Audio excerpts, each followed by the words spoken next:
धनबाद में बड़ा हादसा, कुंभ स्नान कर लौट रहे श्रद्धालुओं से भरी बस की ट्रक से टक्कर, 1 दर्जन लोग घायल। धनबाद में दर्दनाक सड़क हादसा हुआ है। मंगलवार को प्रयागराज से महाकुंभ स्नान कर लौट रहे श्रद्धालुओं से भरी बस गोविंदपुर के तेतुलिया में दुर्घटनाग्रस्त हो गई। इस घटना में पश्चिम बंगाल के हल्दिया के रहने वाले 1 दर्जन लोग बुरी तरह से घायल हो गए हैं। स्थानीय लोगों की मदद से सभी को धनबाद के SNMMCH अस्पताल में भर्ती कराया गया, जहां सभी का इलाज चल रहा है। जानकारी के मुताबिक पश्चिम बंगाल के मेदिनीनगर हल्दिया के रहने वाले लोग एक टूरिस्ट बस से प्रयागराज संगम में स्नान करने गए हुए थे। वापसी के दौरान गोविंदपुर के तेतुलिया में बस चालक ने एक खड़ी ट्रक को पीछे से टक्कर मार दी, जिससे बस में बैठे 1 दर्जन से ज्यादा लोग घायल हो गए। श्रद्धालुओं ने बताया कि ड्राइवर को आंख लगने के कारण ये हादसा हुआ है। बस में करीब 67 लोग सवार थे।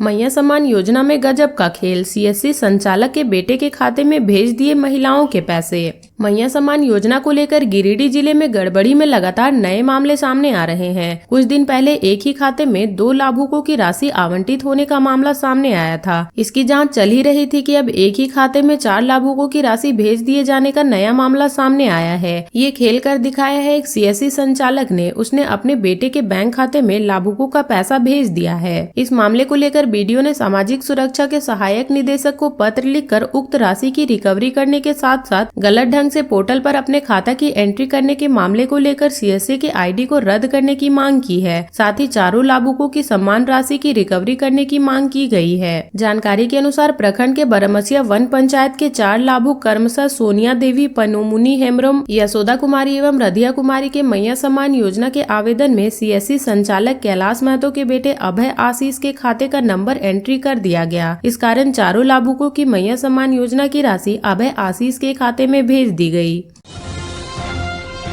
नए प्रभारी के राजू देखेंगे झारखंड कांग्रेस का रिपोर्ट कार्ड, 19 फरवरी को राहुल गांधी के साथ बैठक। कांग्रेस के नवनियुक्त प्रभारी के राजू 18 फरवरी को झारखंड में संगठन का रिपोर्ट कार्ड देखेंगे। जमीनी स्तर पर पार्टी के लोगों की भागीदारी से अवगत होंगे। प्रदेश अध्यक्ष ने सांगठनिक स्थिति को लेकर पूरी रिपोर्ट तैयार की है। वह पिछले 4-5 महीने के अपने कामकाज से प्रभारी को अवगत कराएंगे। ब्लॉक, जिला और फिर प्रदेश स्तर की कमेटियों में किस जाति वर्ग की कितनी भागीदारी है, इससे प्रभारी को अवगत कराया जाएगा। प्रदेश कांग्रेस में ST, SC, OBC और अल्पसंख्यक की कमेटियों में हिस्सेदारी की जानकारी दी जाएगी। पार्टी द्वारा चलाई गई सदस्यता अभियान का समाज के अलग अलग हिस्से में पार्टी द्वारा चलाए गए अभियान की जानकारी लेंगे। कांग्रेस ने जातीय समीकरण को साधने की रणनीति बनाई है। अलग अलग वर्ग की छोटी छोटी जातियों को गोलबंद करने की कोशिश है। ST, SC और OBC वर्ग के उप जातियों के सम्मेलन आयोजित किए जा रहे हैं। कोल्हान, दक्षिणी छोटा नागपुर और उत्तरी छोटा नागपुर में सम्मेलन की तिथि तय की गई है। झारखंड कांग्रेस के नवनियुक्त प्रभारी के राजू 19 फरवरी को लोकसभा के प्रतिपक्ष के नेता राहुल गांधी के साथ बैठक करेंगे। राहुल गांधी अलग अलग राज्यों के लिए बनाए गए नवनियुक्त प्रभारी के साथ बैठक कर रहे हैं। इस बैठक में राज्यों के संगठन विस्तार को लेकर रणनीति बनेगी। सूचना के मुताबिक दिल्ली के प्रभारी से मिलने और संगठन का फीडबैक लेने के बाद वह 21 और 22 को झारखंड पहुंच सकते हैं। कांग्रेस के प्रदेश अध्यक्ष केशव महतो कमलेश ने कहा कि 18 फरवरी को प्रदेश प्रभारी ने दिल्ली बुलाया है। संगठन की वर्तमान स्थिति और सरकार के कामकाज से अवगत कराना है। प्रभारी के राजू ग्रास रूट तक संगठन के विस्तार को लेकर जाने जाते हैं। केंद्रीय टीम में अहम भूमिका निभा रहे हैं। झारखंड में प्रभारी के दिशा निर्देश पर काम करना है। नए प्रभारी बेहतर संगठनकर्ता के रूप में जाने जाते हैं। झारखंड में पार्टी को इनके आने से बड़ी ताकत मिलेगी। नए प्रयोग के साथ पार्टी का विस्तार होगा।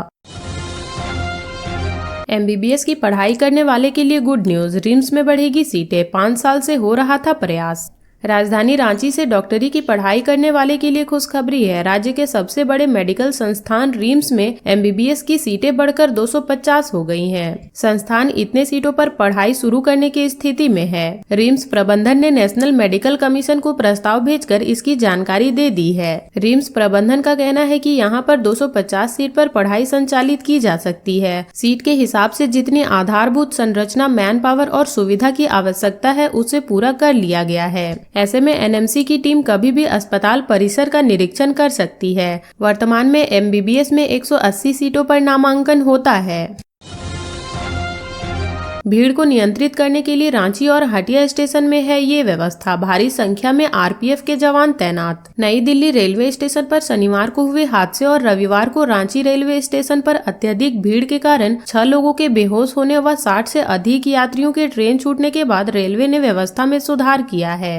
रांची और हटिया स्टेशन पर बिना टिकट यात्रियों को प्रवेश करने नहीं दिया जा रहा है। इसके लिए रेलवे के अधिकारी, आरपीएफ के जवान भी भारी संख्या में तैनात किए गए हैं। हटिया स्टेशन के बाहर बैरिकेडिंग की गई है। जिन यात्रियों के पास टिकट है उन्हें ही स्टेशन में जाने की अनुमति दी गई है। वहीं यात्रियों को ट्रेन में सवार होने के लिए कतारबद्ध किया जा रहा है। सोमवार को ट्रेन संख्या 12873 झारखंड स्वर्ण जयंती ट्रेन के प्रत्येक बोगी के सामने आरपीएफ के जवान तैनात थे। जिन यात्रियों के पास जिन श्रेणी का टिकट था उन्हें उसी बोगी में प्रवेश करने दिया गया था। वहीं जनरल बोगी हटिया स्टेशन पर ही भर गया, लेकिन स्लीपर और अन्य आरक्षित बोगियों में वही यात्री थे जिनके पास आरक्षित टिकट था। वहीं स्टेशन पर टिकट चेकिंग को देखते हुए सैकड़ों लोग टिकट काउंटर पर पहुंचे, जहां भीड़ के कारण लोगों को जनरल टिकट नहीं मिला और लोग वापस लौट गए। ट्रेन दोपहर 1:40 में दिल्ली के लिए रवाना हुई। जनरल और अन्य बोगी में यात्री अंदर से ट्रेन का दरवाजा बंद नहीं करे, इसके लिए हर बोगी में एक जवान स्टॉक करते हुए हटिया से रांची गए। रांची स्टेशन में भी हटिया स्टेशन की तरह व्यवस्था की गई थी। यहाँ भी स्टेशन बिल्डिंग में प्रवेश से पहले यात्रियों की टिकट की जांच की गई। वहीं प्लेटफॉर्म पर भी बैरिकेडिंग की गई थी। आरपीएफ के जवानों ने यात्रियों को कतारबद्ध होकर ट्रेन के अंदर प्रवेश कराया।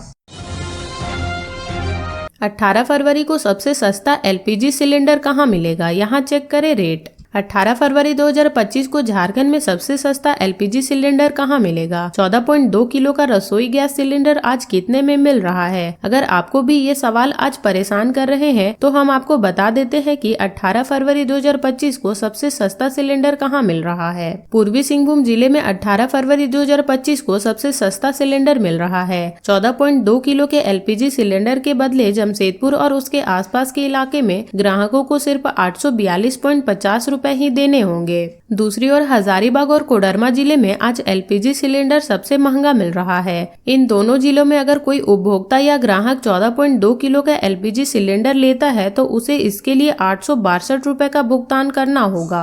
इंडियन ऑयल कॉरपोरेशन लिमिटेड ने जो रेट जारी की है उसमें यह जानकारी दी गई है। इसमें बताया गया है कि झारखंड की राजधानी रांची में अगर आप 18 फरवरी को 14 किलो के एलपीजी सिलेंडर की बुकिंग लेंगे तो इसके लिए आपको 860.50 रुपए देने पड़ेंगे। पश्चिमी सिंहभूम में भी इसकी कीमत 852 रुपए है। धनबाद, देवघर, बोकारो और गिरिडीह जिले में इसी 14 किलो के गैस सिलेंडर का मूल्य 18 फरवरी 2025 को 860.50 रुपए है। सरायकेला खरसावा में अगर कोई उपभोक्ता आज घरेलू एलपीजी सिलेंडर की बुकिंग लेता है तो उसे 843 रुपए देने पड़ेंगे। चतरा जिले में 859.50 रुपए में ही यही गैस सिलेंडर मिल रहा है। चतरा के पूर्व सांसद ने जिस गांव को लिया था गोद, वहां के ग्रामीण क्यों कर रहे हैं जमीन समाधि सत्याग्रह।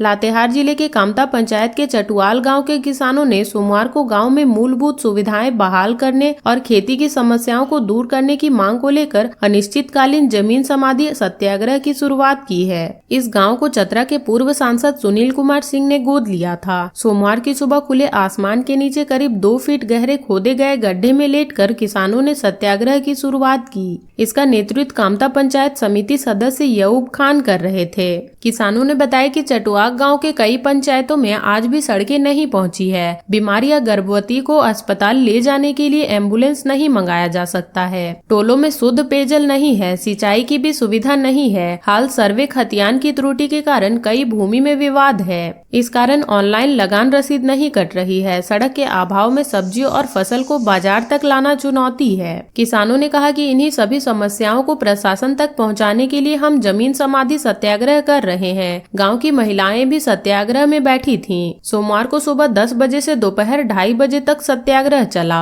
चतरा लोकसभा के पूर्व सांसद सुनील कुमार सिंह ने वर्ष 2017-18 को सांसद आदर्श ग्राम के रूप में आजा बहुल चटुआल गांव का चयन किया था। योजनाएं के अनुसार वर्ष 2019 तक इस गांव में सभी बुनियादी सुविधाएं बहाल करनी थी। स्थानीय लोगों को लगा कि गांव की तकदीर और तस्वीर दोनों ही बदलेगी, लेकिन पिछले 6 वर्ष में चटुआल गांव तक कुछ भी नहीं पहुंच पाया है। अयूब खान ने कहा कि सांसद यदि गांव को गोद नहीं लेते तो प्रखंड की ओर से कई योजनाएं चलाई जाती।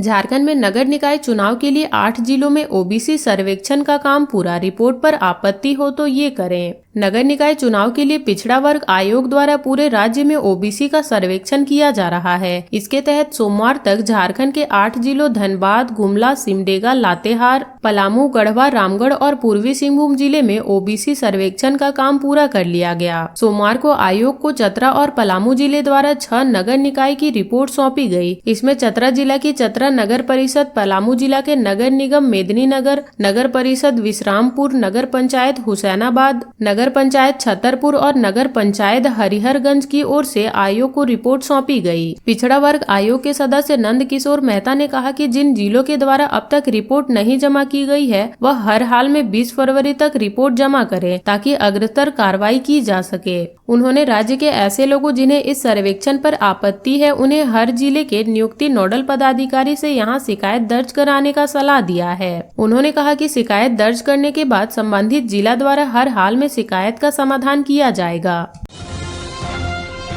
झारखंड के एक गांव का नाम था काफी आपत्तिजनक, बताने में आती थी शर्म, लोग उड़ाते थे मजाक। अपने गांव का नाम बताने में आपको शर्म आती है? शायद नहीं, लेकिन झारखंड में एक ऐसा गांव था जहां के ग्रामीण पहले अपने गांव का नाम बताने में काफी शर्मिंदगी महसूस करते थे। खासकर लड़कियों को स्कूल कॉलेज में अपने गांव का नाम बताने में काफी शर्म आती थी। गांव का नाम काफी आपत्तिजनक था, नाम सुनते ही लोग उसका मजाक उड़ाते थे। आखिरकार ग्राम सभा के जरिए इसका समाधान निकाला गया और गाँव का नया नामकरण किया गया। तब जाकर लोगों ने राहत की सांस ली। देवघर जिले के मोहनपुर प्रखंड के बांका पंचायत का एक ऐसा गांव था जिसका नाम बताने में पहले लोगों को काफी शर्म आती थी। नई पीढ़ी के बच्चे को स्कूल या कॉलेज में अपने गांव का नाम बताने में लज्जा आती थी। अपने दोस्तों को भी गांव का नाम बताने में वे परहेज करते थे। जैसे ही लोग गांव का नाम सुनते थे वैसे ही उनका मजाक उड़ाने लगते थे। लंबे अरसे तक गांव के लोग इससे परेशान रहे। गांव का नाम काफी आपत्तिजनक भोज था। यही वजह थी कि नाम पूछने पर ग्रामीण हिचकिचाने लगते थे। जाति, आवासीय और आय प्रमाण पत्रों में गाँव का नाम देखकर लोग हंसने लगते थे। आखिरकार ग्रामीणों के आग्रह पर ग्राम सभा ने इस दिशा में पहल की। इसके बाद गांव का नाम बदला गया। सर्वसम्मति से गांव का पुराना नाम बदलकर नया नाम मसूरिया रखने का प्रस्ताव पारित किया गया। सभी सरकारी कार्यालयों के दस्तावेजों में मसूरिया के नाम पे गांव की एंट्री कराई गई। अब लोग बेझिझक अपने गांव का नाम बताते हैं। हेमंत सोरेन सरकार जल्द देगी इन फ्लाईओवरों की सौगात, तेजी से चल रहा है काम। रातू रोड एलिवेटेड कॉरिडोर का काम लगभग पूरा होने को है। NH 75 पर पंडरा रोड के पास से राजभवन तक फ्लाईओवर पूरी तरह से तैयार हो गया है। यानी गाड़ियां हेहल डाकघर से फ्लाईओवर पर चढ़कर सीधे राजभवन तक पहुंच सकती है। केवल किशोरी नंद यादव चौक के आगे नागा बाबा खटाल तक का काम बाकी है। नागा बाबा खटाल के पास तेजी से रैप तैयार किया जा रहा है। मार्च तक इसे पूरे करने का प्रयास किया जा रहा है। इसे मार्च तक शुरू कर दिए जाने का लक्ष्य रखा गया है। पिस्का मोड़ से इटकी रोड की फ्लाईओवर का काम तेजी पर है। इसे पिस्का मोड़ पर कनेक्ट किया जाएगा। गाड़ियां नागा बाबा खटाल की ओर से आकर इटकी रोड की ओर जा सकेंगी। यह 1 वे होगा, इससे केवल उतरा जा सकता है। इसे पूरा करने में 2 माह और लगने का अनुमान है। सीरमटोली फ्लाईओवर में केबल स्टे फ्री का काम पूरा होने में अभी और 20 दिन लगने का अनुमान है। 20 फरवरी से कास्टिंग का काम शुरू होगा। मार्च के पहले सप्ताह तक इसे बना लिया जाएगा। फ्लाईओवर का रैंप तैयार करने में वक्त लग रहा है। मैनक चौक की ओर रैंप का निर्माण का काम हो रहा है। इंजीनियरों ने बताया कि इसे अभी थोड़ा वक्त लगेगा।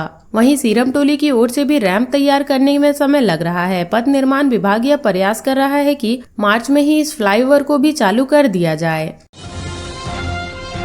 सीएम हेमंत सोरेन आज 289 को सौंपेंगे नियुक्ति पत्र। हायर एजुकेशन के लिए करेंगे ये बड़ा काम। मुख्यमंत्री हेमंत सोरेन मंगलवार को नगर सेवा संवर्ग के 289 चयनित अभ्यर्थियों को नियुक्ति पत्र सौंपेंगे। वहीं उच्च एवं तकनीकी शिक्षा विभाग की 6 वेबसाइट को भी लॉन्च करेंगे। जेएसएससी द्वारा चयनित अभ्यर्थियों को नियुक्ति पत्र वितरण कार्यक्रम दिन में 3 बजे से प्रोजेक्ट भवन सभागार में आयोजित होगा। नगर सेवा संवर्ग संयुक्त प्रतियोगिता परीक्षा 2023 के तहत गार्डन अधीक्षक, veterinary officer, sanitary and food inspector, sanitary supervisor, राजस्व निरीक्षक और विधि सहायक पदों पर चयनित अभ्यर्थियों को नियुक्ति पत्र मिलेगा। समाचार पत्रों में सभी अभ्यर्थियों का रोल नंबर जारी कर सुबह 9:30 बजे ही प्रोजेक्ट भवन स्थित नगर विकास विभाग के कार्यालय में बुलाया गया है। उच्च व तकनीकी शिक्षा विभाग सहित अन्य के सभी विवि के काम को आसान करने के लिए ऑनलाइन सुविधा बहाल की जा रही है। इसके लिए उच्च व तकनीकी शिक्षा विभाग ने 6 पोर्टल तैयार किए हैं। मुख्यमंत्री इन 6 पोर्टलों को मंगलवार को लॉन्च करेंगे। रांची के डॉक्टर इश्तियाक अहमद समेत 8 के खिलाफ दिल्ली में चार्जशीट। अलकायदा के इन ट्रेनिंग मॉड्यूल का है मास्टरमाइंड। अलकायदा के झारखंड ट्रेनिंग मॉड्यूल मामले में मास्टरमाइंड डॉक्टर इश्तियाक अहमद समेत 8 आरोपियों के खिलाफ दिल्ली पुलिस ने पटियाला हाउस कोर्ट में चार्जशीट की है। इनमें रांची से गिरफ्तार डॉक्टर इश्तियाक अहमद, रांची के मेडिका अस्पताल के तत्कालीन रेडियोलॉजिस्ट एनामुल अंसारी, पकरियो चान्हो शहबाज अंसारी, चान्हो अल्ताफ अंसारी, लोहरदगा के मोहम्मद रिजवान, चान्हो के मोतियुर रहमान, चान्हो के मुफ्ती रहमतुल्लाह, फैजान अहमद, हजारीबाग शामिल हैं। जबकि मामले में 3 अन्य आरोपियों उमर फारूक, हसन अंसारी व अरशद के खिलाफ फिलहाल जांच चल रही है। उक्त आरोपियों को 22 अगस्त 2024 को रांची और राजस्थान से गिरफ्तार किया गया था। मामले में 24 फरवरी को पटियाला कोर्ट ने सुनवाई होनी है। गिरफ्तारी के बाद यह पुलिस की ओर से बताया गया कि अलकायदा के झारखंड मॉड्यूल को रांची से गिरफ्तार डॉक्टर इश्तियाक ऑपरेट कर रहा था। उसने खिलाफत की घोषणा के साथ ही देश के भीतर गंभीर आतंकवादी गतिविधियों को अंजाम देने की योजना बनाई थी। योजना को अंजाम देने से पहले वह मॉड्यूल से जुड़े सदस्यों को अलग अलग स्थानों पर विभिन्न तरह के अत्याधुनिक हथियारों को चलाने का प्रशिक्षण दिला रहा था। दिल्ली पुलिस ने राजस्थान के भिवाड़ी से 6 लोगों को 22 अगस्त 2024 को उस समय गिरफ्तार किया था जब वे हथियार चलाने का प्रशिक्षण ले रहे थे। इसके अलावा झारखंड के रांची, लोहरदगा और हजारीबाग से भी संदिग्ध को गिरफ्तार किया गया था। इनके पास से AK-47 राइफल, रिवॉल्वर, कारतूस, एयर राइफल, हैंड ग्रेनेड सहित अन्य चीजें बरामद की गई थी। झारखंड कैबिनेट की बैठक आज। हेमंत सरकार मैया योजना के लाभुकों को दे सकते हैं खुशखबरी। झारखंड सरकार की कैबिनेट की बैठक आज मंगलवार को दिन के 4 बजे प्रोजेक्ट भवन में होगी। सीएम हेमंत सोरेन इसकी अध्यक्षता करेंगे। इस बैठक में कई महत्वपूर्ण प्रस्ताव आ सकते हैं। कैबिनेट की बैठक में मैया सम्मान योजना की राशि रिलीज किए जाने से संबंधित प्रस्ताव आ सकते हैं। फिलहाल 2 माह से इस योजना के तहत लाभुक महिलाओं की राशि का भुगतान लंबित है। उच्च एवं तकनीकी शिक्षा विभाग की ओर से ग्रास रूट इनोवेशन इंटर्नशिप योजना का प्रस्ताव भी कैबिनेट की बैठक में आ सकता है। इसके तहत झारखंड के कॉलेजों में पढ़ने वाले छात्रों को गांव में जाकर इंटर्नशिप करनी होगी। छात्रों को राज्य के परंपरागत नवाचार को चिन्हित करने, कृषि संबंधित क्षेत्र, कला, आहार संबंधी प्रथाएं, धातु विज्ञान उपकरण से संबंधित ग्रास रूट इनोवेशन को बढ़ावा देने के उद्देश्य से इंटर्नशिप कराई जाएगी। हर पंचायत में 4 विद्यार्थियों को इंटर्नशिप का अवसर दिया जाएगा। इसके लिए इन्हें एकेडमिक क्रेडिट भी दिया जाएगा। यह इंटर्नशिप 8 सप्ताह की होगी। इसमें राज्य के सभी निजी और सरकारी विश्वविद्यालय और उससे अंगीभूत व संबंधित कॉलेजों के छात्रों को इंटर्नशिप करने का मौका दिया जाएगा। इस दौरान चयनित छात्रों को 10,000 रुपए का स्टाइपेंड भी मिलेगा। 8 सप्ताह के इस कार्यक्रम में छात्रों को कम से कम 6 सप्ताह का क्षेत्र भ्रमण करना अनिवार्य होगा। झारखंड के किन किन जिलों में 19 और 20 फरवरी को होगी बारिश। मौसम विभाग ने जारी किया अलर्ट। पश्चिमी विक्षोभ के कारण झारखंड में मौसम के बदलाव की संभावना जताई गई है। मौसम वैज्ञानिकों ने 19 और 20 फरवरी को कई जिलों में बारिश के आसार जताए हैं। 22 फरवरी से मौसम पूरी तरह से साफ हो जाएगा। मौसम विभाग ने इसे लेकर येलो अलर्ट जारी किया है। रांची स्थित मौसम विज्ञान केंद्र ने कहा कि मंगलवार शाम से ही राज्य के कई इलाके में बादल छाने लगेंगे। रांची समेत कई इलाकों में 20 फरवरी को बादल छाया रहेगा। इस दौरान राजधानी के कई इलाकों में कहीं कहीं गर्जन के साथ वज्रपात के संकेत हैं। जबकि दूसरी तरफ इस दिन कोल्हान के कई इलाकों में बारिश हो सकती है। 20 फरवरी को रांची में गर्जन के साथ वज्रपात और बारिश हो सकती है। 21 फरवरी को झारखंड के कई जिलों में सुबह सुबह धुंध छाया रहेगा। दिन में आसमान में हल्के बादल छाए रहेंगे। 22 फरवरी को राज्य के पूर्वी इलाकों में गर्जन के साथ वज्रपात हो सकता है, लेकिन बारिश की संभावना कम है। मौसम विभाग ने वज्रपात से बचने के लिए हर संभव बचने के लिए कहा है। उन्होंने अपील की है कि लोग खेत, पेड़ और बिजली के खंभे के नीचे न रहें। मौसम विभाग ने कहा है कि राज्य में अगले 2 दिनों के दौरान न्यूनतम तापमान धीरे धीरे 2 से 3 डिग्री सेल्सियस की बढ़ोतरी हो सकती है। इसके बाद अगले 3 दिनों के दौरान इसमें कोई बड़े बदलाव की संभावना नहीं है। 19 फरवरी को सरायकेला, पूर्वी सिंहभूम और पश्चिमी सिंहभूम में बारिश की संभावना है। वहीं 20 फरवरी को लोहरदगा, रामगढ़, बोकारो, धनबाद, गुमला, रांची, खूंटी, सरायकेला, सिमडेगा, पूर्वी सिंहभूम, पश्चिमी सिंहभूम में बारिश के आसार हैं। महाकुंभ की महाभीड़ पर भारी आस्था। ट्रेनों में टिकट नहीं, बसें फुल, सड़कों पर गाड़ियों की लंबी कतारें। महाकुंभ जैसे जैसे अपने समापन की ओर बढ़ रहा है, श्रद्धालुओं की आस्था और भी बढ़ती जा रही है। हर कोई महाकुंभ में जाकर डुबकी लगाने के लिए उत्साहित है। श्रद्धालु ट्रेन, बस व खुद की गाड़ियों के अलावा किराए की गाड़ी लेकर जा रहे हैं। आस्था का जन सैलाब ऐसा है कि बस और रेल में टिकट नहीं मिल रहे हैं। श्रद्धालु प्राइवेट कार से प्रयागराज पहुंच रहे हैं। हाईवे पर गाड़ियों की लंबी लंबी कतारें लगी हैं। घंटों गाड़ियों में बैठे इंतजार कर रहे हैं। महाकुंभ जाने के लिए ज्यादातर श्रद्धालु किराए पर गाड़ी लेकर जा रहे हैं। 5 सीटर, 7 सीटर सहित छोटी बड़ी सभी गाड़ियां ट्रैवल एजेंसी द्वारा किराए पर प्रयागराज भेजी जा रही है। ट्रैवल एजेंसियों के अनुसार बड़ी गाड़ियों का किराया करीब 15 से 20 हजार रूपए है। वहीं छोटी गाड़ियों के लिए श्रद्धालु लगभग 12 हजार रूपए किराया दे रहे हैं। इसमें ईंधन और टोल टैक्स भी शामिल है। डिमांड के अनुरूप गाड़ियों का मुहैया कराई जा रही है। हालांकि डिमांड इतनी है कि किराए पर गाड़ियां भी नहीं मिल रही है, इसलिए श्रद्धालु छोटी बड़ी गाड़ियां लेकर खुद ही प्रयागराज के लिए निकल जा रहे हैं। झारखंड से प्रयागराज के लिए प्रतिदिन करीब 50 बसें निकल रही है। इसमें से रांची, जमशेदपुर, हजारीबाग, चाईबासा, गुमला, गिरिडीह, बोकारो और धनबाद की बसें भी शामिल हैं। रांची से 7 बसें प्रयागराज के लिए जा रही है। एक सीट का किराया 1200 से 16 रूपए दिया जा रहा है।